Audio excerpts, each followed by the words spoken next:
M സ്വരാജിന്റെ വരവോടെ നിലമ്പൂരിൽ LDF ഉജ്ജ്വല ജയം നേടുമെന്ന് CPI സംസ്ഥാന സെക്രട്ടറി ബിനോയ് വിശ്വം. പാർട്ടി ചിഹ്നത്തിലെ മത്സരം ആവേശമുണ്ടാക്കുന്നുവെന്നും നിലമ്പൂരിലേത് രാഷ്ട്രീയ മത്സരമാണെന്നും അദ്ദേഹം മാധ്യമങ്ങളോട് പറഞ്ഞു. BJPയുമായി കോൺഗ്രസ് കേരളത്തിലും കൈകോർത്തു പിടിക്കുകയാണെന്നും ബിനോയ് വിശ്വം ആരോപിച്ചു. അതിൻ്റെ അവസ്ഥ എന്താ?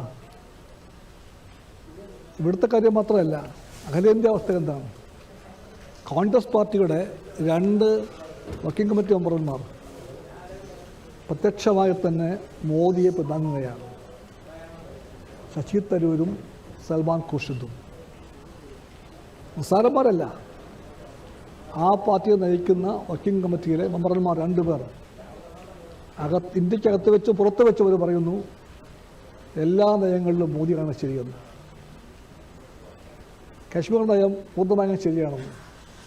ആർട്ടിക്കിൾ 370 പിച്ച് ചെയ്തിയത് നന്നായി എന്ന് പറയുന്നു. മോദി മഹാനാണെന്ന് പറയുന്നു.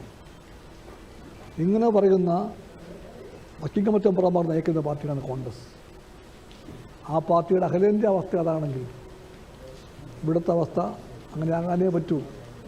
അതൊന്നും പരിഹരിക്കാനുള്ള യാതൊരു പോംവഴിയും കോൺഗ്രസിനില്ല. കോൺഗ്രസ് അതിൻ്റെ